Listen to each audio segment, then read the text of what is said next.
بسم اللہ الرحمن الرحیم. السلام علیکم.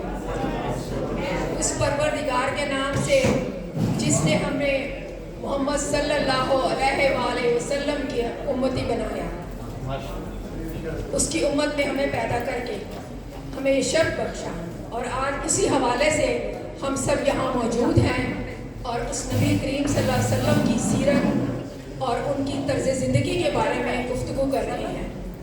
میں نہ تقریر کرتی ہوں, نہ مجھے لکھنا آتا ہے, نہ میں پڑھ سکتی ہوں تقریر. جو میرے دل دماغ کی بات ہوتی ہے وہ میں بیان کر دیتی ہوں. یہاں پہ ماشاءاللہ صاحب علم اور بہت سارے جو حضور اکرم صلی اللہ علیہ وسلم کے بارے میں بہت زیادہ علم رکھتے ہیں حضرات موجود ہیں. میں ان کے سامنے اپنی لب کشائی نہیں کر سکتی, مجھ پہ اتنی طاقت ہے, نہ میں اتنی جرت کر سکتی ہوں, نہ ہی مجھے اتنا علم ہے. میں صرف کچھ حضور کے بارے میں بہت سی باتیں ہوئی اور آگے ہمارے جو حضرات ہیں وہ بھی بات کریں گے. میں طب نبوی کے بارے میں کچھ بات کرنا چاہوں گی.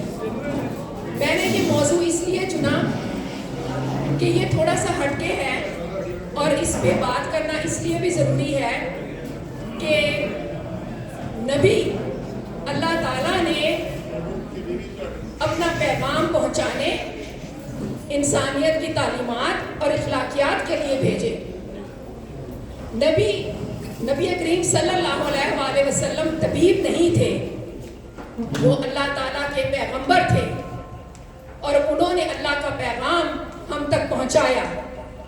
طب نبوی کو جب حضور اکرم صلی اللہ علیہ وآلہ وسلم کے ساتھ جوڑا جاتا ہے تو یہاں سے تھوڑا سا کنفیوژن عوام میں ہے, اس پہ میں تھوڑا سا بات کرنا چاہوں گی.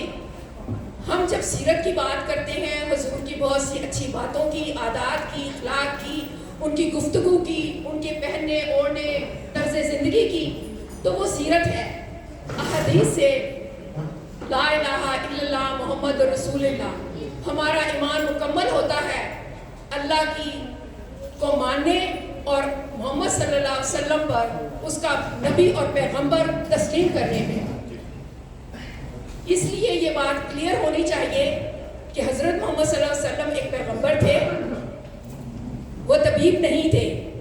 صرف طب نبوی کے حوالے سے ہم یہ کہہ سکتے ہیں کہ ان کی سیرت اور طرز زندگی کی پیروی کرتے ہوئے حضور اکرم صلی اللہ علیہ وسلم نے بہت سادہ زندگی گزاری.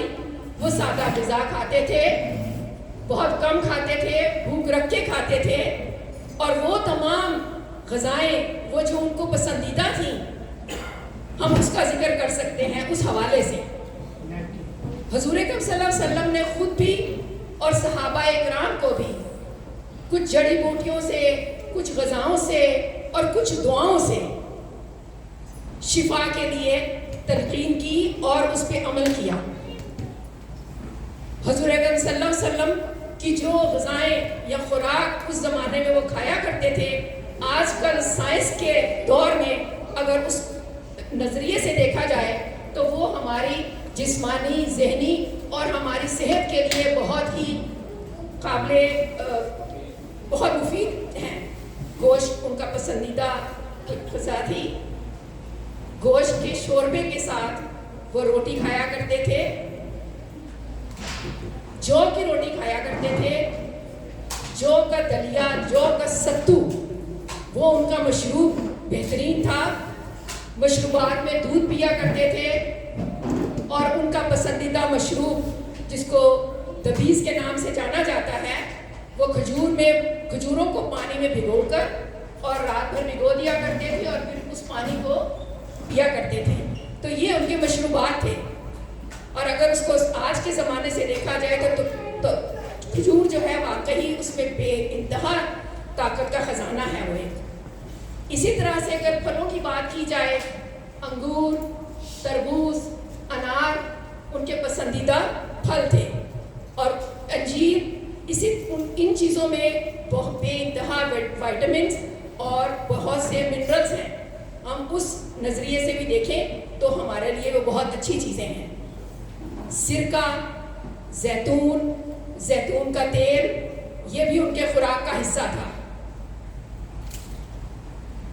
نبی کریم صلی اللہ علیہ وسلم نے کہا کرتے تھے کہ اگر کوئی بیمار ہے تو تلبینہ اس کو بنا کر دیا جائے. تلبینہ جو کا دودھ میں پکا کر ایک دلیے کی شکل آپ کہہ سکتے ہیں اس کو.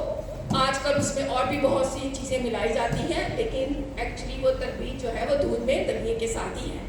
نبی کریم نے فرمایا کہ تلبینہ جو ہے آپ کو دل کی طاقت اور غموں سے نجات دلاتا ہے, آپ کے ذہنی سکون اور آپ کی پریشانیوں کو دور کرتا ہے. تو طب نبوی کے حوالے سے مجھے بس اتنا ہی کہنا تھا کہ ہمیں طب نبوی کو حضور اکرم صلی اللہ علیہ وسلم کی زندگی, خوراک, ان کی غذا اور ان کے بتائے ہوئے جو اصول ہیں زندگی گزارنے کے, خوراک کے معاملے میں, کھانے پینے کے معاملے میں, صحت کے معاملے میں, ان پہ عمل کرنا چاہیے.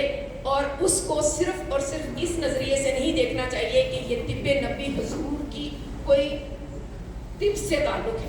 وہ ہمارے نبی ہیں, پیغمبر ہیں, ان کو اللہ تعالیٰ نے جو پیغامات دیے وہ ہم تک پہنچائے, اور انہوں نے اللہ نے ہی ان کو حضرت جبرائیل علیہ السلام کے ذریعے علم دیا, اور اس علم کو انہوں نے ہم تک پہنچایا, اور اسی میں کھانا پینا اور یہ جو خوراک اور یہ ہمارے صحت کے حوالے سے چیزیں ہیں یہ شامل ہوئی. شکریہ بہت بہت.